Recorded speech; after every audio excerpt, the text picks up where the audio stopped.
Hello students, welcome to study 26। और आज हम अपने वीडियो का 5th पार्ट जो कि संग्रहालय और अभिलेखागार से संबंधित है, यानी कि आर्काइव्स एंड म्यूजियम से रिलेटेड है, को कंटिन्यू करने जा रहे हैं।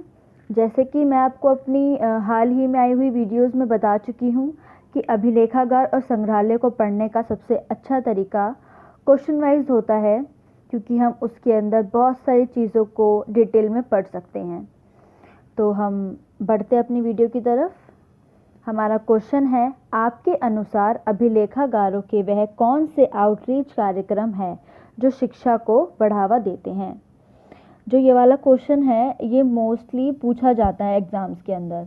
ठीक है, तो आपके लिए ये क्वेश्चन इम्पॉर्टेंट है, शिक्षा वाला। मैंने जो देखा है 2017, 18 और 19 में ये क्वेश्चन रिपीट हुआ है शिक्षा से संबंधित। तो ये क्वेश्चन आपके लिए बहुत ज़्यादा इम्पॉर्टेंट है, तो आप कहीं पर लिख लीजिए और वीडियो को ध्यान से सुनिए। हम स्टार्ट करते हैं प्रस्तावना से। समाज में अभिलेखागारों के ऐसे बहुत से आउटरीच कार्यक्रम हैं जो समाज के लोगों को कई प्रकार से सांस्कृतिक, ऐतिहासिक आदि प्रकारों से जागरूक करने में सहायता करते हैं। सेकंड पॉइंट है हमारा, स्वतंत्रता के पश्चात अभिलेखागारों को पढ़ने के लिए उपलब्ध कराया गया। एएफ अब्दुल अली के बाद वर्ष 1949 तक पदभार ग्रहण करने वाले डॉक्टर एसएन सेन ने इंपीरियल रिकॉर्ड्स डिपार्टमेंट या कहें अंतर्राष्ट्रीय अभिलेखागार की सभी गतिविधियों को एक नया रूप दिया। वर्ष 1939 में पहली बार अभिलेखों को अनुसंधान के लिए उपलब्ध कराया गया और वर्ष 1947 में वर्ष 1902 से पहले के सभी अभिलेखों को पढ़ने के लिए उपलब्ध कराया गया। यहाँ पर इस चीज़ की बात हुई है कि आम जनता के लिए जो अभिलेखागार है उनको खोला गया। देखिए, मैं आपको थोड़ा बहुत बता देती हूँ, हालांकि मैं पहले बता चुकी हूँ, तो मैं आपको इसमें थोड़ा सा बता देती हूँ कि जो अभिलेखागार होते हैं उनके अंदर हमारे लिखित दस्तावेज होते हैं, जो हमारे जो जितना भी रिटन रिकॉर्ड्स होता है वो होता है उसके अंदर। और हिस्ट्री के अलावा बहुत सारे ऐसे रिसर्चर्स या फिर बहुत सारे स्टूडेंट्स होते हैं जिनको इन सब चीज़ों के बारे में जानने में बहुत ज़्यादा दिलचस्पी होती है, बहुत ज़्यादा इंटरेस्ट होता है। तो वो लोग अभिलेखागारों में जाते हैं और हमारे जो पुराने दस्तावेज हैं उनको पढ़ते हैं। तो आगे बढ़ते हैं। सेमिनार द्वारा एक वर्ग पर एक कॉलेज या विश्वविद्यालय में छात्रों के लिए छोटे समूह एक शिक्षक के साथ एक विषय पर चर्चा की जाती है जो पूर्ण रूप से अभिलेखों के महत्व को समझाते हैं।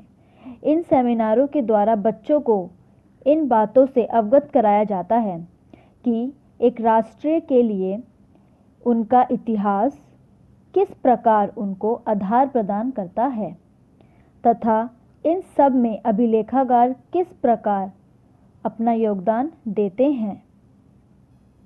नेक्स्ट पॉइंट की तरफ बढ़ते हैं। विशेष प्रकार के सम्मेलन बच्चों को तथा अन्य लोगों को किसी विशेष उद्देश्य से अथवा किसी विशेष विषय पर विचार करने के लिए एकत्रित करने वाला सम्मेलन अभिलेखों की जानकारी के लिए सम्मिलित किया जाता है। इन सम्मेलनों में आम जनता को भी आमंत्रित किया जाता है ताकि उनको भी इसकी जानकारी मिल सके। ठीक है, जो ये सम्मेलन होते हैं ना, ये बच्चों के लिए तो होते ही होते हैं, इसके अलावा आम जो जनता होती है उनके लिए भी ये ऑर्गेनाइज किए जाते हैं ताकि उन लोगों को भी अभिलेखों के बारे में जो है इंफॉर्मेशन मिल सके। नेक्स्ट पॉइंट की तरफ बढ़ते हैं। प्रदर्शनी करना, एग्जीबिशन। आप लोगों ने सुना होगा स्कूल में आजकल तो हर जगह पे एग्जीबिशन होती हैं, स्टॉल्स, एग्जीबिशन, आप लोगों को पता ही होगा। तो हम लोग एग्जीबिशन के द्वारा भी जो है अभिलेखों को लोगों तक ला सकते हैं। ठीक है, ज़रूरी नहीं है कि हम उसी मॉन्यूमेंट को या फिर उसी एक पर्टिकुलर चीज़ को उठाकर वहाँ पर रखें, नहीं, उसकी कॉपी बनाकर या फिर उसकी जो नकल होती है, उसका जो मॉडल होता है, उसको बनाकर भी हम एग्जीबिशन में लगाते हैं।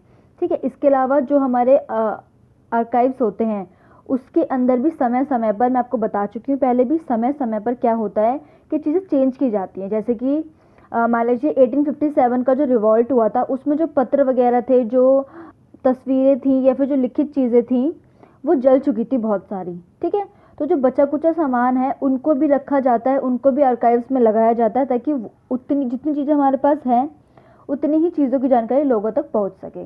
अभिलेखागार की प्रदर्शनियां, एग्जीबिशन से बच्चों को बहुत सी जानकारियां प्राप्त होती हैं जो कि शिक्षा की दृष्टि से बहुत ही महत्वपूर्ण है। प्रदर्शनी द्वारा हम उन वस्तुओं के माध्यम से बच्चों को किसी विशेष काल की पूर्ण जानकारी दे सकते हैं। आज के समय में मानव इतना आधुनिक हो चुका है कि उसे अपने इतिहास से कोई लगाव नहीं है तथा उसके बारे में बिल्कुल भी जानकारी नहीं है, तो उसे इन प्रदर्शनियों में जाना चाहिए, जिससे कि उसको इतिहास या फिर ऐतिहासिक ज्ञान की प्राप्ति हो। नेक्स्ट पॉइंट की तरफ बढ़ते हैं। कार्यक्रम संगठन। अभिलेखागारों के विषय में ऐसे कार्यक्रम संगठित कराए जाते हैं जो लोगों में जागरूकता ला सकें। अभिलेखागार में सभी लोगों को जाने की अनुमति नहीं होती, परंतु लोग अपनी मर्जी से भी वहां नहीं जाते, क्योंकि वह लोग अभिलेखागारों की महत्वता को नहीं पहचानते। ठीक है, मैंने इसको ब्रैकेट में इसलिए लिखा है क्योंकि क्या करते हैं ना लोग कि अपनी मर्जी से भी वहाँ जाना नहीं पसंद करते। मैंने अपने कॉलेज टाइम में भी देखा था कि मतलब बच्चे जो होते हैं ना, मतलब म्यूज़ियम जाने से ही सोचते हैं कि वहाँ जाएंगे, इससे अच्छा हम मॉल चले जाते हैं, फिर मूवीज़ देख लेते हैं। अगर आप ग्रेजुएशन कर रहे हैं और आपको अपॉर्चुनिटी मिलती है आर्काइव या म्यूज़ियम्स में जाने की, तो बच्चा प्लीज़ ज़रूर जाइए। आपको वहाँ पर जाके बहुत ज़्यादा नॉलेज मिलती है और ये फ्यूचर के लिए बहुत अच्छा होता है, क्योंकि कुछ भी एक नया चीज़ सीखना या फिर कुछ नई चीज़ों के बारे में जानकारी लेना आपके लिए ही बेनिफिशियल होता है। वो बेनिफिट ही करेगा, कुछ नुकसान नहीं करेगा। ठीक है, तो इस चीज़ में लोगों को जागरूक करने के लिए कार्यक्रम संगठन की आवश्यकता होती है। 7th पॉइंट की तरफ बढ़ते हैं। जागरूकता कार्यक्रम। लोगों द्वारा ऐसे कार्यक्रम भी चलाए जाते हैं जिससे कि लोग इतिहास के चयन के लिए जागरूक हो सकें। इसमें अभिलेखागार इतने महत्वपूर्ण क्यों हैं, इस बात की जानकारी देते हैं। लोगों तक यह संदेश पहुंचाते हैं कि सांस्कृतिक धरोहर को जानने के लिए इन अभिलेखागारों की इतनी आवश्यकता क्यों है। नेक्स्ट पॉइंट की तरफ बढ़ते हैं। भारतीय इतिहास विशाल तथा अनमोल। अपने विचार तथा समृद्ध इतिहास के लिए प्रसिद्ध है। सबसे पहले सिंधु घाटी सभ्यता एक ऐसी सभ्यता के रूप में सामने आई जिसने भारतीय इतिहास में हलचल सी ला दी। लगभग सभी देशों को इस सभ्यता के पता लगने के बाद एक गहरा आघात लगा था, क्योंकि उनको भारत से ऐसे इतिहास की उम्मीद नहीं थी। परंतु जब इस विशाल तथा आधुनिक सभ्यता का ध्यान सभी देशों पर पड़ा, भारत को एक नई पहचान मिली। निष्कर्ष यानी कि हमारा कंक्लूजन, जो कि एक आंसर का बहुत इंपॉर्टेंट पार्ट होता है। जैसे कि मैं आपको हर वीडियो में बताती हूँ, हमारा निष्कर्ष हमारे आंसर के ऊपर बेस्ड होता है। अगर आप बच्चे कुछ भी पॉइंट भूल जाते हैं अपने आंसर के अंदर, आप अपने निष्कर्ष के अंदर लिख सकते हैं। जितनी कम आप अपने आंसर के अंदर गलतियाँ निकालेंगे, काटा पीटी करेंगे, उतना अच्छा होता है। तो कुछ रह जाए तो उसके अंदर फिट मत कीजिए, आप अपने निष्कर्ष के अंदर लिखिए। बाकी मैं आप लोगों के लिए एक वीडियो बनाऊंगी लास्ट में, जिसके अंदर मैं आपको बताऊंगी कि क्वेश्चन कैसे लिखने हैं, क्वेश्चन में क्या लिखना चाहिए, क्या नहीं लिखना चाहिए, कंक्लूजन के अंदर क्या लिखना इंपॉर्टेंट होता है, कौन से क्वेश्चन को किस तरीके से अटैम्प्ट किया जाता है, सोल वाले बच्चों के लिए, बीए वाले बच्चों के लिए, रेगुलर वाले बच्चों के लिए, सब बच्चों के लिए एक अपने आंसर को अटैम्प्ट करना और उस आंसर को अपने मार्क्स के अकॉर्डिंग लिखना किस तरीके से करना है, ये सब मैं आपको अपनी नेक्स्ट वीडियो के अंदर बताऊंगी जब हमारा ये टॉपिक खत्म हो जाएगा। मैं अपना निष्कर्ष पढ़ती हूँ। इस प्रकार हम देख सकते हैं कि अभिलेखागार के वह बहुत सारे आउटरीच कार्यक्रम हैं जो शिक्षा को बढ़ावा देते हैं। अभिलेखागार के अंदर भी सभी लोगों को आने की अनुमति नहीं होती, क्योंकि इससे हमारे महत्वपूर्ण दस्तावेजों को नुकसान पहुंचाया जा सकता है। इसलिए हायर एजुकेशन कॉलेज तथा अन्य अध्यापकों को ही अभिलेखागारों में उपस्थित अभिलेखों को पढ़ने की अनुमति होती है। तो ये हमारा था आंसर, जो कि कंप्लीट हो चुका है। So thank you for watching my videos. अगर आपको मेरी वीडियोज़ अच्छी लगती हैं तो मेरी वीडियोज़ को प्लीज़ लाइक करें, सब्सक्राइब करें और आने वाले वीडियोज़ की नोटिफिकेशन पाने के लिए बेल आइकन को प्रेस करें। Thank you.